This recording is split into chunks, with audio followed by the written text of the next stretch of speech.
We thank you for your interest over the past years in our regular programming, and we will continue to look forward to a great new 2025 program series. As always, we pride ourselves on offering free and widely available high-quality content, and I'm, as a spine surgeon, always very intrigued in learning from this. In 2025, to support our mission, we'll have to charge for CME credits, and this is doable through an all-access pass. This all-access pass will be differentiated for residents and fellows and for attending level or faculty surgeons. So please join us in the future. If you want to have CME credits, please do it through the all-access pass. And we're live in 5, 4, 3, 2, 1.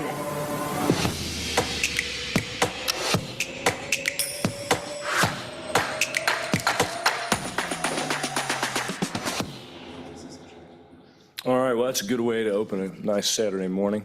Welcome, everybody. I'm Doug Beal, an interventional radiologist from Oklahoma City.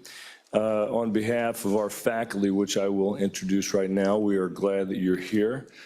This is the 4th annual, already, can't believe it, image-guided spine intervention course.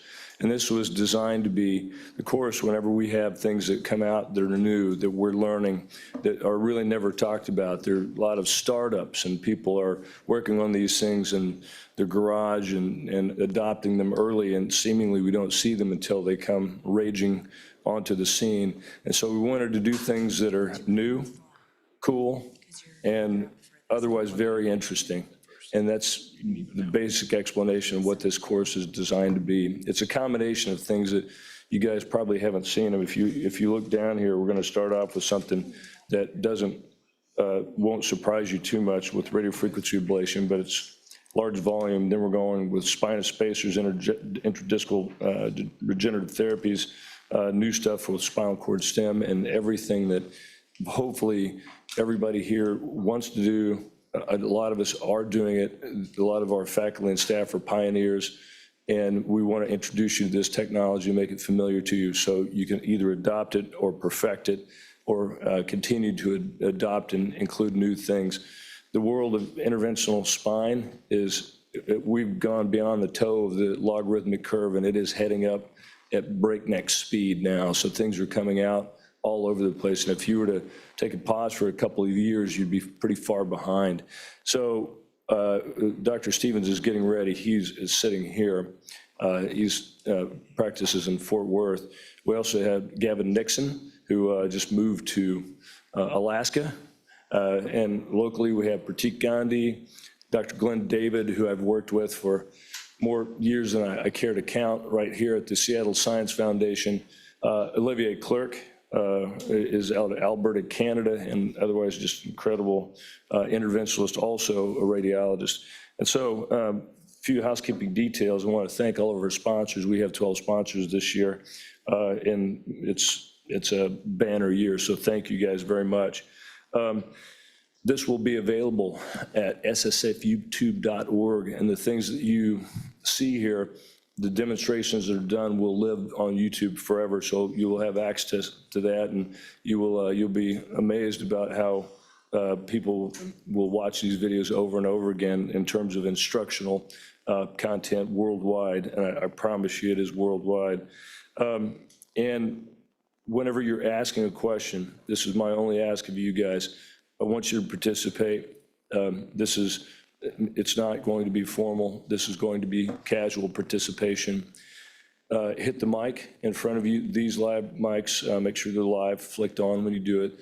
The little microphone pad in front of you, please, whenever you ask a question or talk, as we have lots of participants online that can't hear you unless you're talking into the microphone, so please make sure you do that. And with that, I will like to ask if Dr. Stevens might be ready.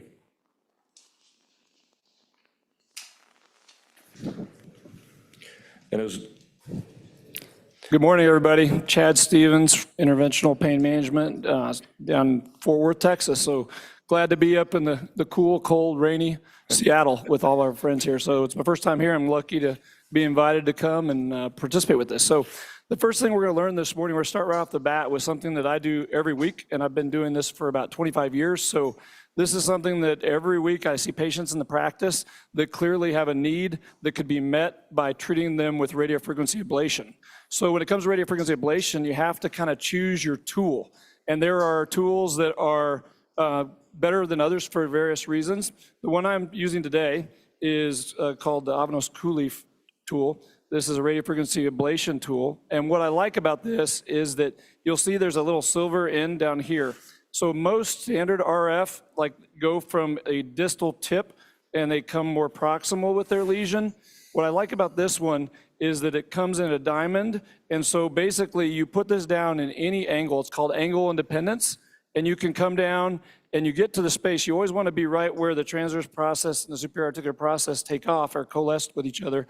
But you can come in at any angle, which is nice when you have a complex anatomy or if you want to just be able to place this quickly. But so it's got that angle independence for one thing, but it also projects distally. So because this projects distally beyond the tip, you're able to get about 30% beyond this tip, which gives you a larger lesion size. So the name of the game in radiofrequency ablation is trying to hit the target you're shooting for, which are these small little spaghetti noodles called medial branches, but not just hit them, but have an effective radiofrequency neurotomy of them so that the patient will get good lasting relief. So without any further time I'll waste there, let's go ahead and come in and take a picture. You always want to start out with something you can see. We're going to look for an oblique image. Tom, if you could bring this towards you a little bit.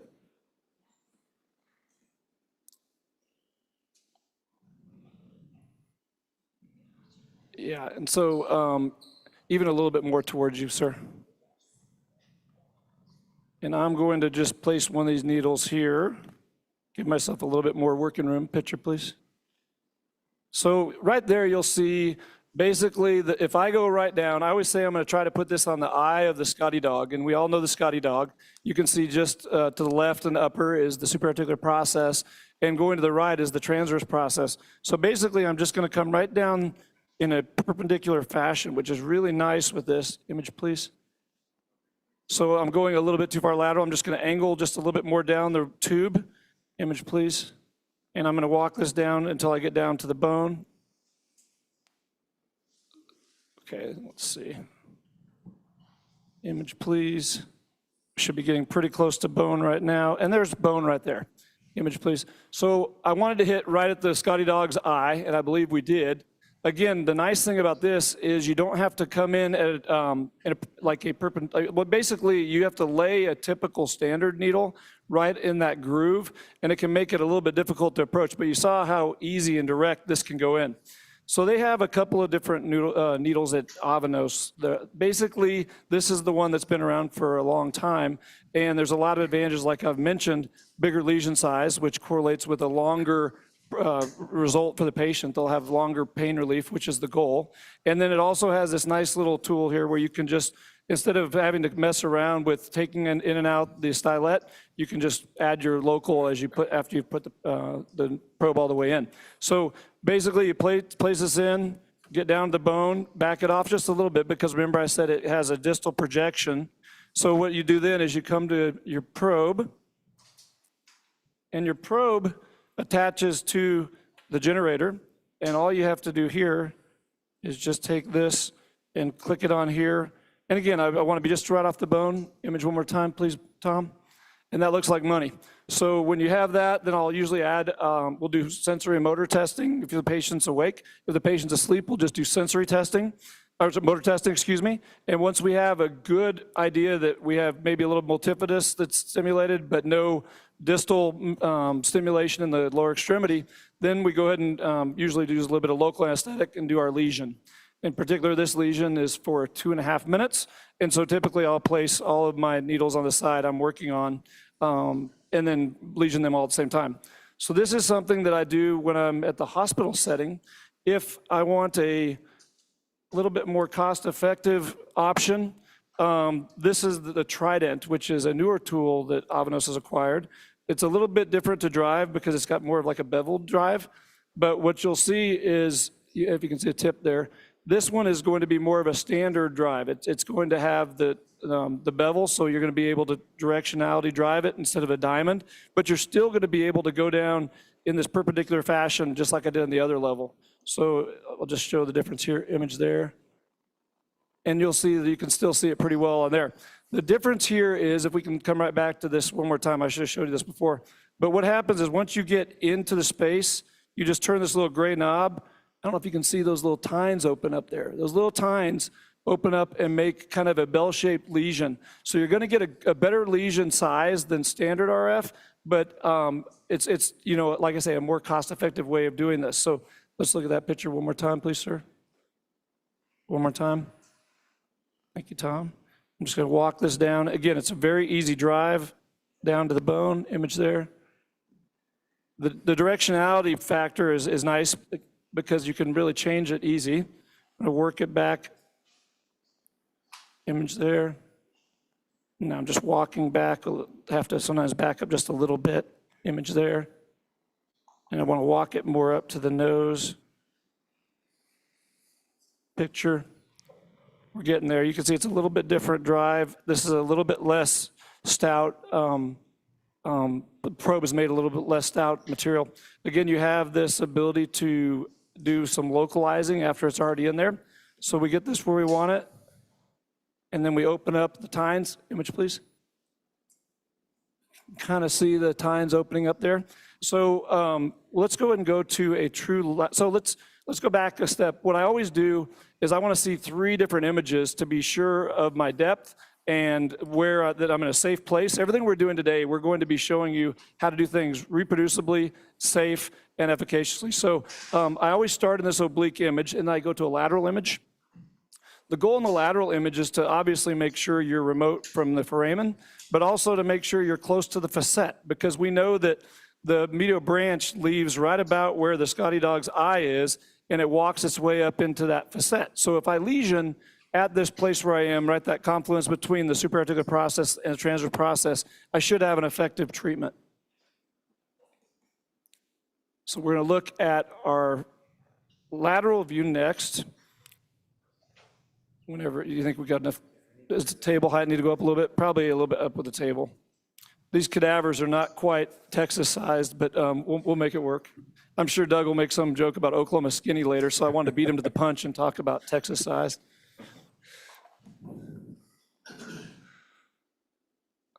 Always great to have a great team around you, because they're the important people here. We're just doing the driving. We're the robots. So you can see, especially the bottom one is laying right there on that facet joint itself. And then you can see the top one, the Kuleef one. Remember, we talked about how we want to be just a little bit behind the facet. If you could keep the picture on the lateral fluoroscopic image, there you go. You can see that it's a little bit behind the facet, and I'm okay with that, because again, the projection of 30% or so distal beyond that tip is acceptable. And you can see the foramen here. We're way remote from anything scary. Remember, we've done, we're going to get all these placed in the motor tests, and if the patient's awake, do sensory testing, but this looks pretty good. So then I go to a straight AP picture. Again, 3 images to see that I'm in the right place and that I'm not going to harm my patient. We always set out to make our patients better, and just by taking a few precautions about using the right tools and knowing the tools you're using, it decreases the risk substantially. So I'll show you this one more time. And on the AP image, if you could move it over towards you, maybe, Tom, so I could see it just a little better. It's always good to be able to see. Now, Tom needs to be able to see it for sure, too. But ideally, we want to be, yeah, I mean, pretty close to where we are. You can see the tines are coming out, and we want to be maybe a touch closer to where the supraarticular process and the transverse process come in contact with each other. But this looks pretty good. So back to just kind of the options. We talked a little bit about the benefits of the cooled needle. This has the probe. It has a water going in and out of this, which is effectively going to make our lesion size bigger, somewhere around, what would you say, 10 to 12 millimeters. This trident is going to make it close to about 10 millimeters as well. But remember, this is a disposable unit, so mostly done in surgical hospitals in my standpoint. And then the surgery center option is the trident. And then they also have one that if you want to have kind of a reusable one and not a disposable one, you can just buy these separate, which are just the actual introducer, and then you can use these probes reproducibly and they can be autoclaved. So I think that gives you kind of the three-prong approach that the Avanos products give you, allow really any setting, because a lot of pain doctors are starting to work more out of their surgery centers, or a lot of people are even working out of their office. And so you want to make sure that it all works for you, that you have a tool that you can trust, you understand the benefits and the downfalls of each tool. You want to give patients adequate expectations. Typically, the patients are going to feel better, but it may take a few weeks for them to feel better, and it will last a variable amount of time. Sometimes it will last somewhere in the neighborhood of 6 months, sometimes it lasts up to 2 years. So you want to kind of give the patients an adequate expectation so they can trust you, and they know that if something does come back again, that you've given them adequate information for what they can expect on the line. So with that, these are the tools I wanted to present this morning. I'll go ahead and open this up for questions and answers as far as anything to do with radiofrequency ablation or with these particular tools that we talked about today. So anybody interested? Doug? Very good. Questions or comments? So Dr. Stevens, could you tell us the difference? You mentioned the volume of the lesion. So it's larger with these multi-tined or cool radiofrequency ablation. Cool. Could you compare this to standard RF, for example? I believe, standard RF has a lot of variability because you basically have to look and see what the active tip size is, and each device can be different. And there's different options out there with some that have like a two-tined approach that you then turn around and you can get a good size lesion by burning one way and flipping around and burning the other way. But I would say that the standard RF is more like a 5 millimeter burn versus a 10 to 12. And so, and again, if you do a dissection, and I know this is a very scientific talk, you will see that there's a lot of variability of these medial branches. And especially if you come back a couple years down the road and do it again, there's even more variability because they have figured out a way to grow back and cause the patient pain in the facet joint again. So the bigger the lesion, I think the better chance you have of getting those nerves. Right. And then just one fairly straightforward question. Who is a candidate for a lumbar radiofrequency rhizotomy? It's a great question. So when you're talking to your patients about their presenting complaints, you always want to kind of separate things that are axial back pain and things that are radicular. And when I'm thinking about my patient that's ideal for a RFA of the lumbar spine, it's somebody that comes in and has kind of a presentation, various age, but they have a presentation where they talk about axial back pain mostly, very little radiculopathy, maybe a little bit of achiness in their hip or their groin or something, but for the most part, just axial back pain. And they're going to talk about how whenever they're standing and extending backward, that increases their pain. Extension with rotation either way is going to make those facets grind against one another and cause additional pain. And so those patients are going to be the best. And then when they lean forward, if you look at a cadaver even, and you take the cadaver and you flex it forward, what you'll notice is the facet joints separate from one another. So when they lean forward, they should have improvement. Now, it is a little differentiating spinal stenosis symptoms from this. It's a little bit difficult because those are similar findings, but obviously they have different presentations clinically and then radiographically. So I don't rely as much on the imaging studies, Doug, on these as I do for other procedures such as when I'm looking for spinal stenosis. But what I'm really looking at is the patient's presentation. You got to actually physically touch the patient, do an exam on them, and then listening to the fact that most of their pain is axial is kind of where I start. Right, exactly. And then one final question for you. Sure. Why would you use a higher volume lesion rather than a lower volume lesion? I think it's the ease of access. I mean, there's a lot of fellows watching today, a lot of people that are, haven't done a whole lot of RF. And I will tell you that, and somebody who has taught a lot of fellows, it can be kind of taxing and a little bit difficult to teach somebody to lay the probe in the exact position it needs to be right on that interface between the transverse process and superior process I talked about.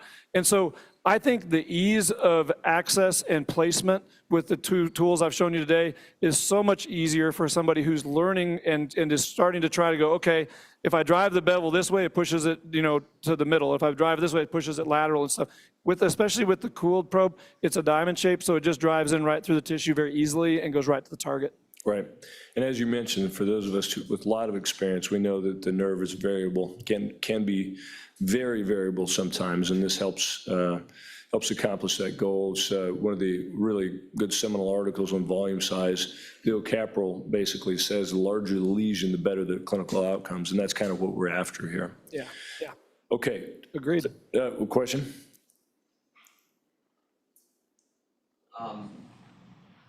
Do you come across post-ablative neuritis, and what's the treatment? Did you hear that, Chad? The question is about You're gonna have to repeat it. RF ablation neuritis. Yeah, as far as like with doing this over and over and over, or how do I prevent it acutely when I do the procedure? Yeah, the second one. Okay, so a lot of people will go ahead and add a little bit of steroid at the end of the procedure. I have not ever employed that in my practice because typically I'm trying to give patients as little steroid as I can because of the risk of changes with, their diabetic blood sugar elevation, and people that, just it's kind of a ride. If you've ever had steroid shots, it's a little bit of a ride. It gives you a little bit of a high for a few days, makes you a little bit, feel a little bit on top of the world. But when it comes to this, some people go ahead and just inject with their local, they'll inject a little bit of dexamethasone or something at the end, right, to just kind of reduce that neuritis, that acute neuritis. Typically with these lesions, again, I don't tell patients you're going to feel better the minute you walk out of here. I tell them you're going to probably have a few days of achiness, followed by not sure how it's gone, and then about 3 or 4 weeks down the road, you're going to feel a whole lot better. Maybe earlier. Sometimes they feel better right away, but if they don't, then at least you've kind of given them a playbook for what they can expect, and then they aren't calling you every day going, hey, I'm still hurting here. What's the deal? And to give you another perspective, I do use steroids for post-denervation neuritis. My post-denervation neuritis is not common. It's somewhere in the range of about 1 to 5%, but to me, that's way too often. So I usually give steroids. I've had one case of post-denervation neuritis of the cervical spine in the last 5 years. So it goes from, unusual to rare. Okay, I'm sorry. What is that? Also, you can also give the patient gabapentin Neurontin as well. If you're having a post-innovation neuritis, Yeah. it's been helpful as well. I see it that anywhere if it does happen, as again, it's quite rare, but even 1 or 2 weeks later, I'll find that can happen. I'll do a Medrol dose pack and some 300 to 600 TID of Neurontin. And the new sodium channel blocker is pretty good for that too, Jornavix, suzetrigine. Question? Yeah, thank you for the great talk. Question about the use of Trident probe versus the CoolLeaf in the cervical spine. I do use the Avanos platform. I've moved to using the Tridents for the cervical spine primarily. I'd like to hear your thoughts or opinions about that. Is that for me? Yes. I haven't used it on cervicals yet. I do about 90% of my radiofrequency ablation with the cooled probe because just personally, I recently changed practices. A lot of my patients have been with me for 15, 20 years, and they've gotten those 2 years of relief reproducibly from the RF ablations. And so I haven't even taken some of those patients and tried the Trident with them because they've already been used to getting relief. But with the people that I do at our surgery center, I've only used this on lumbar spine so far. So I don't have an end to discuss there. I'm sorry. Okay, all right. Well, why don't we transition over to interspinous decompression spacers? Dr. Stevens will be demonstrating that along with Dr. Gandhi. You come over here. And we will feature both fusion and non-fusion decompression spacers. Here you go, guys. Yep.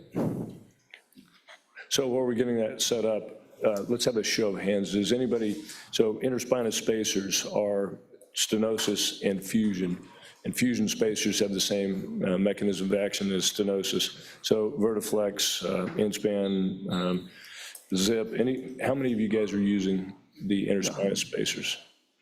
Okay, so 3, so not very many. Okay, these are, I think once you start using them, you'll consider it essential to your practice. These are primarily patients with stenosis for just conventional non-fusion spacers, and then fusion spacers with a little bit of instability. So stenosis with okay maybe a to little cut bit of through here? facet joint gapping, maybe a little bit of spondylolisthesis. These are really ideal for that. So one of the things that once you start using them and figure this out, and they can be used with or without minimally invasive lumbar decompression, is kind of lost to time that the Vertiflex, and this is the first interspinous spacer that has come out on the market, it was typically developed with a mild tool. So they developed this tool called the Totalis. And the reason why the tines on the, they call them the cam lobes on the Vertiflex spacer is so narrow is to be able to get around it to decompress with your Totalis. So this was designed to be done as an amalgam procedure, and this was kind of lost to time and to purchase of the Vertiflex by Boston Scientific.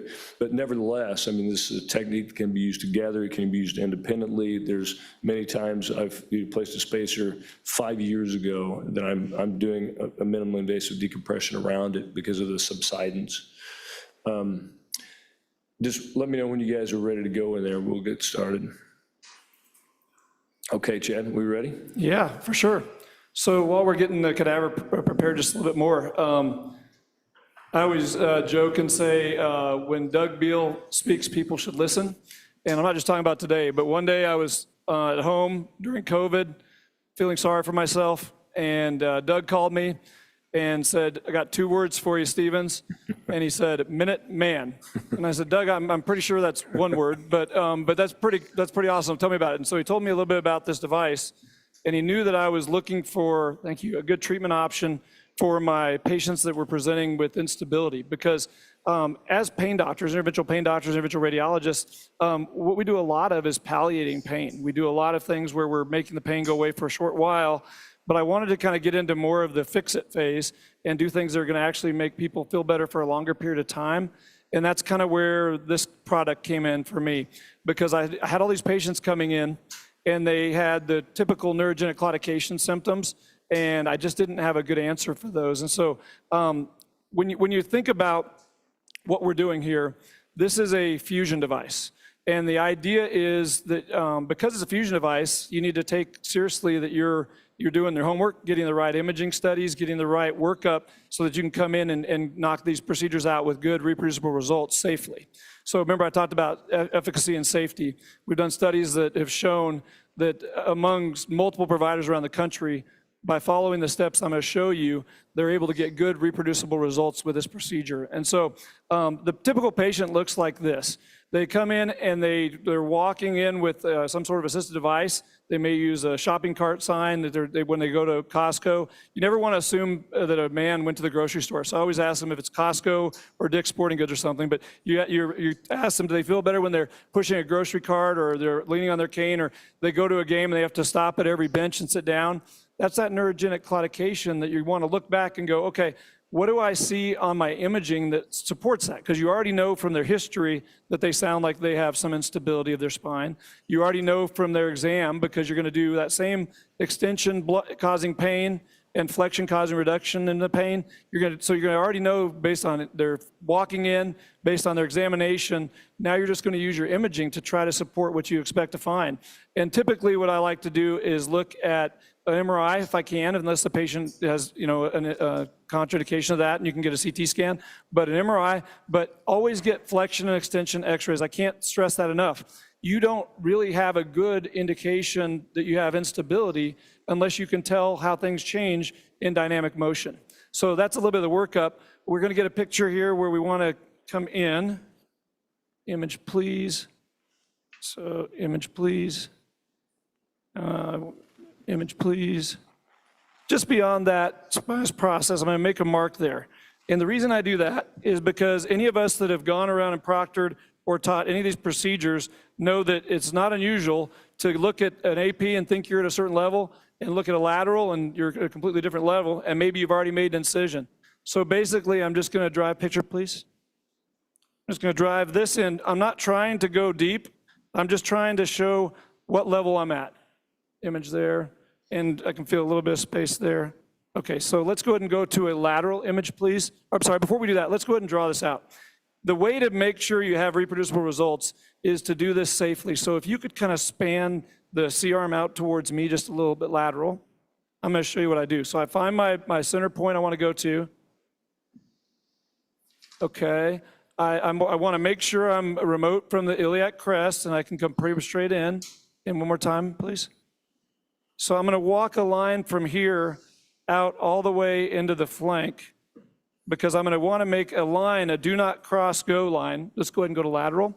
And on that view, on the lateral, I can always tell where is it safe for me to work behind and where am I going to put myself at risk. And if you are not familiar with coming in from a lateral approach, a few reasons why it's important while we're flipping this.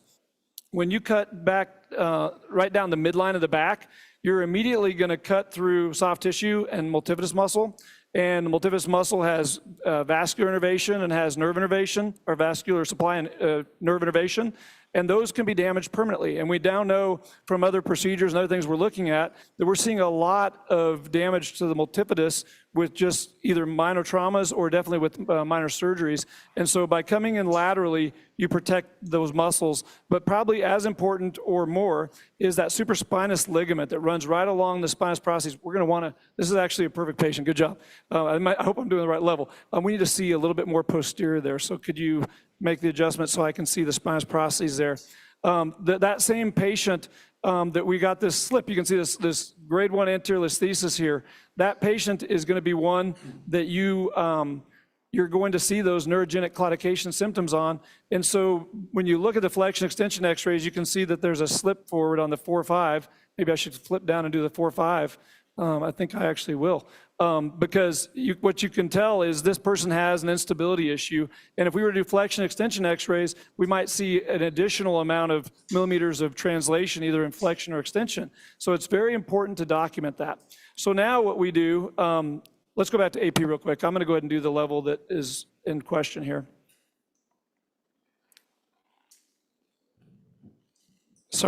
It'll still be about the same spots, but I'm just going to do that because it makes more sense to treat the level of disease. I didn't have a chance to preview, image please, this cadaver before we started, so I apologize. Image please. Okay, so that looks good there. Now let's span out to the side like we did before. At this level, we may have to play with the iliac crest a little bit, and if the iliac crest is high, kind of like this guy's, you can play with the pelvis a little bit, but in any event, I can come in at kind of an angle here, and I'll be just fine missing that. So I'm going to come in here, draw my line out to the side. It kind of comes to about where the last one was, but this is the one I'm going to do. Okay, so now let's go to our lateral. So again, these patients with instability, they present with those symptoms of neurogenic claudication, and the problem is there's a lot of things that go along with a cascade of having neurogenic claudication. You have degenerative disc disease, which leads to spinal stenosis, and then you present with this kind of a walking problem. Let's see where we're at now. Can you hit it one more time? Okay, I need to see a little bit more of the posterior elements. Okay, that's probably okay. I'm working against this paper here, image there. So I want to walk this forward to about image there, about right there. I want to be as anterior in that space as I can be. And I'm going to make a line there, and I'm going to make a little circle around there. And that's my do not go past this. Your reps can sit quietly in the office or in the back of the OR and know that you're safe as long as you're behind that point. So we'll make an incision. Thank you. The incision doesn't have to be very big. I typically will take the sleeve 2 and make it about as big as that, because that's about as big as it's going to have to be. So we're going to draw a little line here, kind of in line with where I'm headed. I make it a little bit bigger than I usually do, just because I'm playing against this paper here too, and that's going to throw me off a little bit maybe. Okay, give you the knife back. Give you this sleeve back. Let's see if I can work with this. So that because I've already got this line that I'm headed towards, I know if I'm headed for that needle. That's the other reason for that needle to be there. So take a picture there, please. That's me now. So I'm going to back up just a little bit. Picture, please. And I'm going to walk straight down that line. Image, please. I'm hitting bone. So I'm a little bit too anterior still. I'm just going to walk back just a little bit. Let's go to AP, please. I'm very close to that lamina. I'm hugging where I want to hug, so I'm going to go look at my other view. I can take out my needle at this point. And I just want to see where I'm hitting. So you see I'm a little bit high there, so I'm just going to reposition just a little bit here and walk it right through that space. Image, please. And so that's an angle I'm going to be coming in at. I usually put this through to about the contralateral pedicle or so, and then you can come a little closer if you want. Then we just start taking these series of dilators, which are really what they're doing is they're retracting the tissue. They're tissue retractors. One image, please. You can see, went all the way through. These cadavers are a little bit not human when it comes to the feel you have. So you want to stop short of the spinous process there. Image, please. There you go. And then I'm going to take the second dilator here.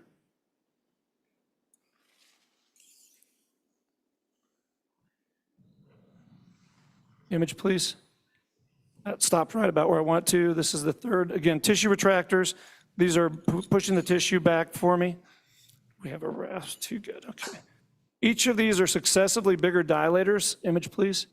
And then I'll put the last tissue retractor on, which is this one. And this needs to go over the facet joint for you to have an effective placement. Image, please. I'm gonna go just a little bit further with this. Again, the frozen cadavers always make you work a little bit harder than the real patients do, but I feel like that's far enough. I'm gonna take a guide wire extension device here, and I'm gonna make this so I can remove all of these. Do you mind just holding this right here? I always have the assistant hold right here so I don't pull my guide wire out. I would wanna hold this first sleeve and back all the gray tissue retractors out. I don't think I pulled it out. It's kind of loose in there, but we'll see. Picture, please. Oh, I think I drove it a little further. There we go. Good. Image. Good. Okay, then I'm going to go ahead and take this device here. This is going to be designed to decorticate the bone and to start to prepare it for a fusion, get a little bit of bleeding around the facet. So I'm going to walk this in. It also has the added benefit of being able to size the device I'm going to put in. So I'm going to go ahead and advance this in this same image. Image, please. It goes in pretty easily. Let's just be sure, image there. Let's just be sure on a lateral that I'm still anterior as I want to be. So we'll look at a lateral, pull the guide pin out. And it's always good to take the few seconds to go and look and see, I think you have enough room, to look and make sure your AP and your laterals match up. Again, safety and efficacy is what we're trying to teach and promote here. So yeah, I'm pretty anterior. I'm pretty happy with that. That's all I want to see there. Let's go back to the AP view. And I know I'm going to have to go a little further. So this is where it becomes a little bit of a tactile feel, because I'm going to be using this decorticating device to also be a secondary way for me to size the space we're in. And as you can tell, this patient has a slip already. And so what I want to do is I just want to fill the space that's there. I'm not trying to elevate it or pry it up like a jack. I'm just going to take this until I start to feel some resistance of the tissue here. If you could image that, please. And it usually will correlate with what you can see. It's pretty close to touching the spinous processes there. So the first hole is an 8 millimeter, the next at 10, 12, 14, 16, and so on. So I'm going to go just a little bit further, I think. Image there. I think we're about a 10 there. So let's go ahead and it's starting to get tighter here on my hands. It's starting to look like it's filling that space there. So they're going to prepare for me a implant. And while I leave the tissue retractors in during that time, I think I'll go ahead, let me talk about this for a second here. This is the rasp. What you use the rasps for is to discipline your children when they're, I'm sorry, that's not what we use it for. That's just what we use for at home when the kids are bad. But this rasp, what it does is you go in and you can debride that facet capsule and the tissue around the facet, also preparing it for a fusion. It usually increases the bleeding some. As you can imagine, that this rasp will make the facet bleed a little bit more. And that bleeding is also helpful when it comes to forming a good fusion. So after I've already done the rasp, then I'm going to take this and back this out. Feels like it's a good solid fit. Everything was going clockwise before, so it's counterclockwise now. The device looks like this. The implant is here on the end, and I'm just going to walk this through. I like to take a picture, AP. It's already starting to go through space. If you can kind of see, there's little wings in the back. I don't know if you can see those little black wings, but those wings need to get just beyond that midline. So I'm going to drive it with a little clockwise encouragement here. Image, please. Just a little bit further. Now you can see the wings are on, the top one's clear. The second one, I'm going to just a little bit further. Image, please. Okay, so there's a little thing here. There's a line here for cephalad and caudad checking. And whenever the cephalad line is good and the caudad line is good, we should see our wings well. Try it one more time, sorry. There you go. So I think we're just about good enough. I'm gonna go a couple more quick turns. And then I'm just gonna add a little bit of pressure here on the back, and the wings should deploy and open. And they did. And then I'm gonna come to the knob 2, and I'm going to advance this forward with clockwise motion, just like this. Taking pictures every once in a while to make sure you like how it's setting. Sometimes you have to pull back on the device a little bit. If you get the angle I'm at, I want to start to drop my angle some. So I'm going to just kind of drop the device towards the foot. Image again. And it's looking good. It's starting to really correct itself nicely. You can see we've got points of fixation already. Image. Before I get too far, which I'm getting pretty close, I always go back to my lateral one more time. I call this the Todd. The CEO of this company is named Todd Mosley. He thinks of everything, so I call this the Todd. So almost everybody who I've taught in the country refers to this as the Todd, and all the radiology techs and scrub techs need to know that's what it's called. As we look here, we take a picture, and we're just looking to see kind of where our wings are. I can still make some adjustments here, but I don't want to make too many adjustments if it's tight. So if I loosen this just a little bit, you'll see that the wing, take a picture one more time. I've got the wing pretty well up and down, and I like it that way because we've got a little bit, if you notice the fourth one is going anterior, so that means that the spinous process is also anterior. So I want to make sure if there's any tilt, it's tilting more from caudad to cephalad. So I'm going to go ahead and tighten it a few more tightens here, make sure it's settling in that position. Image, please. And that looks like money. Go ahead and go to the AP, please. I'll give you Todd back. He's present at all our procedures, thankfully. I have had him at several of my procedures, to be fair and be honest. So now it's just a matter of finalizing the view we like. And you might say to yourself, well, you came in at kind of a funny angle, and you wouldn't be wrong, but what you'll notice is it's starting to correct itself. And even so, I didn't get a chance to talk a lot about the device itself. I'll talk about it in a second. I probably will stop about right there because it's starting to hit all the points except for that bottom one. But what we have is, do we have just a separate device? Yeah, so we just take one of these. So each of these threaded bodies is coated with hydroxyapatite, which is a bone-loving substance, and so this will encourage a fusion. And then we put bone graft into this window right here, which you can see is very big. And before you squeeze those down and load it onto the device, you can put all that in there. And so you're going to get a fusion between these two spinous processes, and it looks fantastic. Even though the angle is a little bit funny, it was because of that hip crest I took that angle. If I want to do this and come in exactly from the side, I can always come over the hip crest and angle down. It's a little bit more of an advanced maneuver. We don't teach that right away, but it's something that can be done. So that's the placement of this Minuteman device. Again, it's indicated for people that have spondylolisthesis, people that have spinal stenosis, people that have degenerative disc disease. That's a lot of the patients in your practice. And if you think about the instability, I want to teach you a couple quick instability thoughts.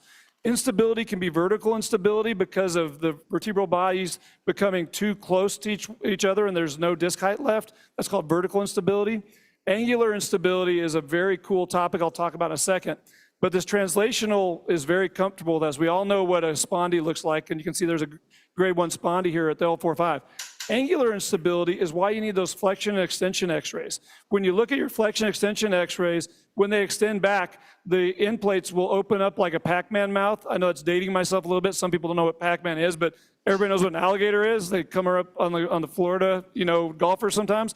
So those alligator mouths or Pac-Man mouths will open up when you go into extension. The end plates will be parallel when you're in flexion. They'll open up when you're in extension, and that's a good indicator that you have some angular instability. And those patients may not have a slip, a traditional, anterior posterior slip, but they will present with neurogenic claudication. You can bet your pants, and that'll give you a good way to be going, okay, I know this patient's gonna have some instability because of their presentation with claudication, but I don't see it on the x-rays. Oh, the flexion extension x-ray shows that angular instability. So those are the things I look for. I wanna match the patient's presentation with how they walk in the office, with how they are when I examine them, and then with what their imaging studies show, what I expect them to see. And then they make great candidates for this procedure, and we have really reproducible, good results. I'll leave it there for question and answer. Fantastic. Let's open it up to any questions or comments. Yes. Is bastrop disease, kissing spine, contraindication for this procedure? And also osteoporosis, what's your take on patient with those conditions? Are they candidates for this procedure? Did you hear that, Chad? I'm sorry, I can't hear. Maybe we need to give them the mic or something. No problem. Let me, so the question is, two-part question is, Bastrop's disease, kissing spine disease, a contraindication. And the second question was another contraindication, is the osteoporosis a Good questions. Yes. Yeah, great. I didn't hit the contraindications. That's really important. I'm glad you said that. So the first one is Bastrop's disease. You have kissing spinous processes, and so that is a closed segment to come in posteriorly. One of the advantages is you'll notice if you can still come in and you'll still have opening close to the lamina.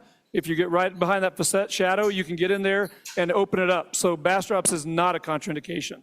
Osteoporosis is also not a contraindication. This is safer. I mean, one of the first things I've done with Doug was another procedure where they do a little jack up and down on the spinous processes. That was a little bit rougher on the processes. As you notice today, we didn't put any particular pressure on the spinous process. We went in between them. We brought the device together around them with a very good fixation without putting a lot of strain on the spinous processes. So osteoporosis is not a contraindication. It's a relative contraindication. And I usually don't even have to get DEXA scans. If a person comes in, they've had multiple compression fractures and Colles fractures, and they're just a disaster, or maybe like osteogenesis imperfecta or something really weird, then I would for sure do it. But I don't necessarily do that on everybody. But the other contraindications to keep in mind, and I'm sure you thought about this when you see the slip, is pars interarticularis defects. And so if somebody has an ongoing pars interarticularis defect bilaterally, if you were to put in a posterior device like this, they would just continue to translate anteriorly. You wouldn't be doing them any favors, so that's a contraindication. So that's a really great point. I'm glad you brought that up. Excellent. Yes. What about the reoperation rates of this procedure? Chad, you had a question about the reoperation rates following interspinous space replacement. So with this particular device, the Minuteman device, I haven't had to redo a same level. Now, sometimes patients come in, and this is a really important point to also drive home. Everybody in the public knows about adjacent segment disease, right? So everybody's worried if you fix one level with a fusion, because they understand fusion equals stability, which equals mobility above and below. So they're used to the concept of this, adjacent level segment problem. But when you put this device in and you're just putting in between the spinous processes, we're not seeing adjacent level problems. But like a person I saw a couple days ago came in with 2-level disease. They had problems at the 3-4 and the 4-5 level. So I tell them at the start that I'm going to do the level I think is the worst, and I base that on the flexion extension films and the instability itself and or the amount of stenosis, whatever I'm making that judgment by, or even doing some transforaminal injections to confirm which level is worse. And I do the level I think that is worse first. And I tell them, hey, you have a couple levels here. Now, the other level may come into play later, but for right now, we'll do one, and I think you'll do very well. But if the other one should come and bother you, we can always go back, 90 days later and put another one in. And so I just kind of always, again, prepping the patients for what may come, I've found is the best way to keep those patients, because there's 10 people down the street within 5 miles of me that can do these. And so I want to keep my patients. I want them to have trust in me. And by telling them the truth and not, over exaggerating, we're over delivering and under promising. So good question. I want just a second before I want to add to the reoperation rate. So it depends, it is the answer. So reoperation rates for interspinous decompression spacers can be as high as 10%. Can be even higher than that in some papers. The Welton paper reported to be higher than that, but not much. So you have secured spacers, you have unsecured spacers, and you have spacers that lead to fusion and those that don't. it's not that simple, but let me just make it that simple for the source of discussion. So if these are fusion spacers, and the question is, well, if it's a fusion spacer, what's the rate of fusion? Well, Matt Skoblar and I did a paper not long ago, within the last 2 years, it reports a 93% fusion rate. So what was the reoperation rate in that consecutive series of patients? It was a multi-center, single-arm control trial. So it was 0, no reoperation rates. So if you could get this to fuse, then it stays stable over time. And a lot of the rates reported by Welton, up to 10%, maybe slightly more, have to do with spacers, all comers, including the non-secured spacers, the non-fusion spacers. Yeah, and to answer that a little further, I have removed multiples of the non-secured spacers and replaced them with the Minuteman. And then the study that Doug is quoting with the 93%, it's important to note that that was a study that took all comers. They didn't differentiate people that had diabetes, people who were smokers, people that had a low, were not going to be a good fusion candidate, still had a 93% fusion rate at 6 months on CT's read. Yeah, CT evaluation using the modified Bridwell criteria. Yep. And all comers, consecutive series. His question. Yeah, do we have data on adjacent segment disease on all of these fusion procedure? No, we do not. And what Dr. Stevens was trying to get to is, because we don't really see a lot of adjacent segment disease, we haven't had series enough to collect data on it.